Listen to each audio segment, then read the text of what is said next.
मेड़ bypass road ते तेज़ रफ़्तार ट्रक जो मोटरसाइकिल के टक्कर लगण जे नतीजे में मोटरसाइकिल सवार हिकु ॼणो फ़ौत थी वियो। फ़ौती शख़्स खे सुञाणप मेहर जो ॻोठ खडेरे जे रहवासी 50 साल अब्दुल मनान पुट अब्दुल ॾेपर तौर थी। फ़ौती शख़्स जो लाश तालका अस्पताल मेहर आंदो वियो। हादसो कंदड़ ट्रक ड्राइवर खे मक़ामी माण्हुनि सोघो करे पुलिस हवाले करे छॾियो। मालूम थियो आहे त फ़ौती ॻोठ वञी रहियो हुयो त हादसे जो शिकार थी वियो। फ़ौती शख़्स जो तालका अस्पताल मेहर में हद जे तकरार सबबि पोस्टमार्टम न थियो। लाश गाजी खावड़ अस्पताल मुंतक़िल। मीरपुर ख़ास जे बासिंग आबाद वासी जमशेद जट दानिश मलिक ऐं ॿियनि बिरादरी जे माण्हुनि समेत ऐवान सहाफ़त मीरपुर ख़ास में प्रेस कॉन्फ्रेंस कंदे दाईंदे ॿुधायो त असांजे पाड़े में रांगड़ बलोच बिरादरीअ जे कुझु माण्हुनि में झेड़ो थी पियो, जंहिंखे असां छॾाए झेड़ो ख़तमु करायो त कुझु देरि खां पोइ बलोच बिरादरी जे 20 खां मथे माण्हुनि असां मथां हमले करे खंजर जा वार करे असांखे शदीद ज़ख़्मी करे विधो, जिन में अमजद बलोच, अरशद बलोच, अदनान बलोच समेत ॿियनि नामालूम माण्हुनि असां मथां बिला जवाज़ असांजे पाड़े में अची मारकुट बि कई, जॾहिं त असांजो बलोचनि सां को बि मसइलो या दुश्मनी न आहे। असां सिर्फ़ु ॿिन्हिनि धुरियुनि खे छॾायो जंहिंजी असांखे उहा सज़ा ॾिनी वई आहे। हिननि वधीक इल्ज़ाम हणंदे चयो त खंजर जे वारनि सबबि ज़ख़्मी करण जे बावजूदि सिविल अस्पताल मां असांखे मोकल कराए असां सां नाइंसाफ़ी कई वई, छाकाणि त बलोच बाअसर आहिनि ऐं असां ग़रीब मज़दूर आहियूं। पुलिस खे रिपोर्ट करण बावजूदि हिन वक़्त ताईं एसए शो सेटेलाइट टाउन जवाबदार खे गिरफ़्तार नाहे कयो, न ई पुलिस उन मामले ते को नोटिस वरितो आहे। हिननि डीआईजी मीरपुर ख़ासि एसएसपी डीएसपी सेटेलाइट टाउन खे अपील कंदे मुतालबो कयो आहे त जवाबदारनि खे गिरफ़्तार करे संदनि ख़िलाफ़ कानूनी कार्रवाई करे संदनि इंसाफ़ कयो वञे। ब्रेकिंग न्यूज़ अफ़सोसनाक ख़बर मीरपुर ख़ासि तालके थाणे जे हद मीरवाह रोड ते बेर मोरी वेझो मेहरान कार ऐं मोटरसाइकिल विच में टक्कर, मोटरसाइकिल सवार 2 ॼणा शदीद ज़ख़्मी, हिक जी हालत सीरियस ॿुधाई पई वञे। कार ड्राइवर फरार, कार में हिक औरत बि सवार हुजण जा इतला। ॿिन्हिनि जो नालो, ज़ात ऐं रिहाइश पतो मालूम न थी सघियो आहे। ऐवान सहाफ़त सूमार समय जो मीरपुर ख़ासि। मरकज़ी सहाफ़ती तंज़ीम मीरपुर ख़ासि डिवीज़न रजिस्टर जे सालियानी इलेक्शन 2024 लाइ चूंडूं अॼु 13 डिसंबर ते थी रहियूं आहिनि। चूंडुनि में मुक़ाबिलो प्रोग्रेस पैनल ऐं डेमोक्रेट उम्मीदवारनि जे ॿिनि पैनलनि विच में थींदो। ऐवान सदर जी इलेक्शन 2024 लाइ शिफ़ाफ़ जमहूरी अमल जी झलक सॼे शहर में नज़र अची रही आहे। पोस्ट ऑफिस, चौक, गुलिस्तान, बल्दिया ऐं ॿियनि हंधनि ते सहाफ़नि जी उम्मीदवारनि पंहिंजा पैना फ्लैक्स लॻाए छॾिया आहिनि। ऐवान सहाफ़त जे चूंड शहरनि जी तवजो जो मर्कज़ बणिजी वई आहे। जर्नलिज़म काउंसिल पंहिंजी शिफ़ाफ़ जमहूरी अमल सां मीरपुर ख़ासि जी सहाफ़त जी अमानत बणिजी चुकी आहे। सूमार समय जो मीरपुर ख़ासि।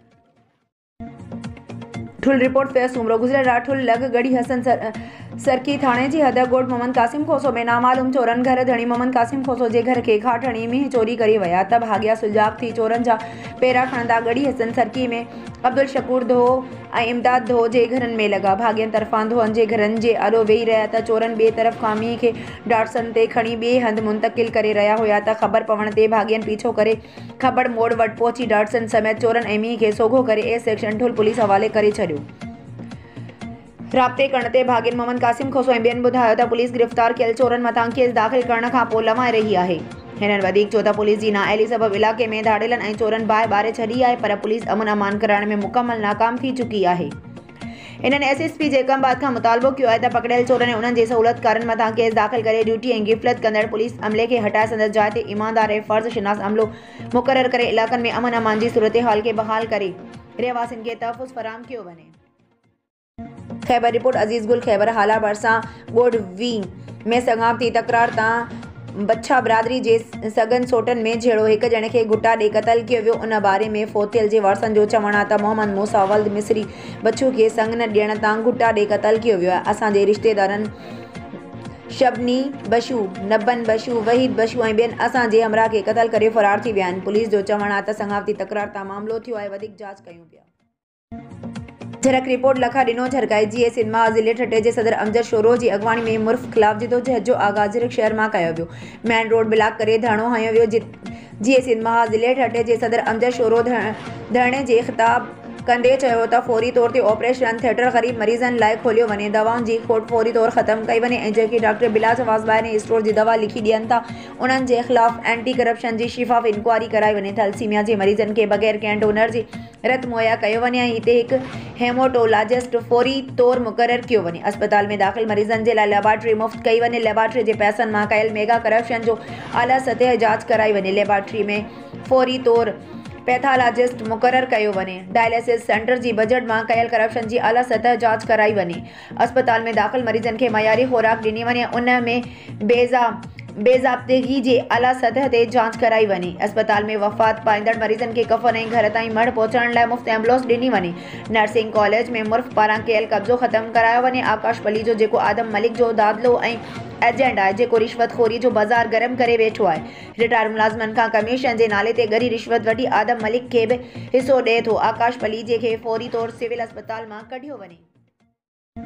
मटियारी रिपोर्ट अज़ीज़ गुल ख़ैबर भेट शाह में हज़रत शाह अब्दुल लतीफ़ भिटाई जे नाले वारे रागी फ़कीर अलाउद्दीन निज़ामानी जे 7वीं वरसी जे मौक़े ते मज़ार ते चादर चाढ़े तक़रीब मुनक़द कई वई। वरसी तक़रीब में शाह लतीफ़ जे रागी फ़कीरनि शहरनि ऐं सिविल सोसाइटीअ जे अॻुवाणनि वॾे अंग में शिरकत कई। उन मौक़े भिटाई जे रागी फ़कीरनि पारां दंबूरी जी तंद सां शाह जा कलाम पेश करे मरहूम अला ॾिनो फ़कीर निज़ामानी खे भेटा पेश कई ऐं तक़रीब देर ताईं जारी रही। तक़रीब में दरगाह भिटाई जे कुंजी बरदार फ़कीर कादिर बख्श, ख़ास केली गुल मोहम्मद फ़कीर, सरदार अयाज़ मेमण से शौकत शाह मंठार फ़कीर, जूणे जो हाजन फ़कीर निज़ामानी, बिशारत फ़कीर लंजवाणी, लाहौदी माशी, अमीर अली निज़ामानी ऐं ॿिया बि मौजूदु हुआ। भिटाई जे रागी फ़कीरनि ऐं सिविल सोसाइटी अॻुवाणनि जो चवणु हो त फ़कीर अला ॾिनो निज़ामानी पंहिंजी समूरी हयाती भिटाई जे राग खे वक़्फ़ कयो ऐं दरगाह ते ड्यूटी ॾेई दर्जननि शागिर्द पैदा कया, जेकी अॼु बि दंबूरी जी तंद सां शाह जे कलाम पेश करे रहिया आहिनि। अॼु असां उन जी वरसी जे मौक़े ते दंबूरी जी तंद ते शाह जो राग पेश करे पंहिंजे उस्ताद रागी फ़कीर अला ॾिनो निज़ामानी खे वरसीअ जे मौक़े ते भेटा पेश करे रहिया आहियूं। तक़रीब जे आख़िर में दुआ घुरी लंगर तक़सीम कयो वियो। फरीदाबाद में शाइर अदीब दानिशवर अब्दुल कबीर अख्तर बिरोई जी याद में 11वीं वरसी अक़ीदत ऐं एहतराम सां मल्हाई वई। तक़रीब थी सिंधी अदबी संघर्ष शाख मेड़ पारां वरसी मल्हाई। तक़रीब में सियासी, समाजी, इल्मी, अदबी, साफ़िन ऐं सानियामंदनि, सिविल सोसाइटी जे नुमाइंदनि शिरकत कई। शाइर अदीब मुफ़कर उस्ताद अब्दुल कबीर अख्तर बिरोई खे शानदार लफ़्ज़नि सां भेटा पेश कई। तक़रीब में अदीब दानिशवर, जोहर बिरोई, आज़ाद अनवर कांदड़ो, मोहसिन रज़ा चांडियो, सरमंद बिरोई, महबूब बिरोई, साफ़ी मोहम्मद इसहाक़ चांडियो ऐं ॿियनि शिरकत कई। तक़रीब खे जोहर बिरोई, आज़ाद अनवर कांदड़ो ख़िताब कंदे चयो त अब्दुल कबीर अख्तर बिरोई मिसाली उस्ताद ऐं शाइर अदीब महक़क़ हो ऐं हू उस्तादनि शाइरनि में अनमोल हीरो हो। सकरन इंसानी हक़नि जे आलमी ॾिहाड़े 12 डिसंबर जे हवाले सां सकरन जे ॻोठ तगियो ख़ान भुट्टो जे गवर्नमेंट प्राइमरी स्कूल में शानदार जागरूकता प्रोग्राम कयो वियो। प्रोग्राम जी मेज़बान ऐं स्कूल जे हेडमास्टर ख़ैर मोहम्मद लाखो प्रोग्राम में ॻाल्हाईंदे चयो त आलमी सतह ते इंसानी हक़नि जे हवाले सां जुड़ियल क़ानून ऐं क़ाइदनि मूजिबि हक़ जेकी चार्ट मुताबिक़ पूरी दुनिया में लागू आहिनि, उन्हनि में हर माण्हूअ खे बराबरी, अमन, इंसाफ़, सिहत, तालीम, इज़हार राय जे आज़ादी, इज़त, वक़ार ऐं सालमियत शामिल आहिनि। हिन जो त सुधरियल मुल्कनि में उन ते अमल कयो वञे थो जॾहिं त असां उन्हनि बुनियादी हक़नि खां महरूम आहियूं। हिन वधीक चयो त आलमी हक़नि मूजिबि रहणी, करणी, उथणी, विहणी समेत घुमण जी आज़ादी बि उन जो हिसो आहे। हिन मुतालबो कयो त असांखे बि क़ौमी ऐं बैनुल क़ौमी सतह जी सरगर्मियुनि में हिसो वठण जी आज़ादी हुअणु घुरिजे। माण्हुनि जी जान व माल जो तहफ़ुज़ हुअणु घुरिजे। अदल ऐं इंसाफ़ जा ज़रिया आसान हुअणु घुरिजनि। वसीलनि जी मालिकी ऐं मुनसिफ़ाणी विर्छ बि क़ानून मूजिबि हुअणु घुरिजे। जागरूकता प्रोग्राम में उस्ताद सदाम हुसैन मक्सी, सरमंद नूह जमाल, ख़ालिद भुट्टो ऐं अली गुल भुट्टो पिणु मौजूदु हुआ। आख़िर में स्कूल जे शागिर्दनि मुकमल ॼाण हासिल थियण खां पोइ हथनि में प्ले कार्ड खणी स्कूल अंदरि ई पंहिंजे बुनियादी हक़नि जी पूरा जो मुतालबो कयो ऐं नारेबाज़ी पिणु कई। हिननि मुल्क जी वागुधड़नि समेत इंसानी हक़नि जी आलमी तंज़ीमुनि खे पिणु अपील कई त हू सिंध ऐं सिंध में वसंदड़ माण्हुनि जी बुनियादी हक़नि बाबति क़दम खणनि। ठुल रिपोर्ट फैज़ सुमरो ठुल में 83 ॾींहं अॻु भतेखोरनि हथां क़तल थी वियल दुकानदार शहीद हाफ़िज़ मौज़म नूनारी जे क़ातिलनि जी गिरफ़्तारी लाइ वारसनि ऐं जिदोजहद एक्शन कमेटी ठुल पारां रहबर चौक ते अॼु 83 ॾिहाड़े ते बि धरणो जारी रखियो वियो आहे।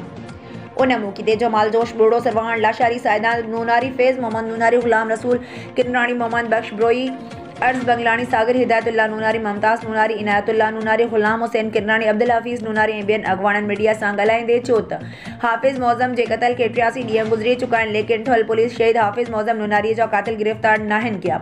हिननि चयो त भतो न ॾियण ते भतेखोरनि हाफ़िज़ मौज़म नूनारी खे टारगेट करे क़तल कयो आहे। हिननि चयो त होॾां क़ातिल ऐं हुननि जा सहूलियतकार धमकियूं ॾेई रहिया आहिनि। हिननि चयो त जेसीं ताईं शहीद हाफ़िज़ मौज़म नूनारी जा क़ातिल गिरफ़्तार न थींदा तेसीं ताईं एहतजाज जो सिलसिलो जारी रखियो वेंदो।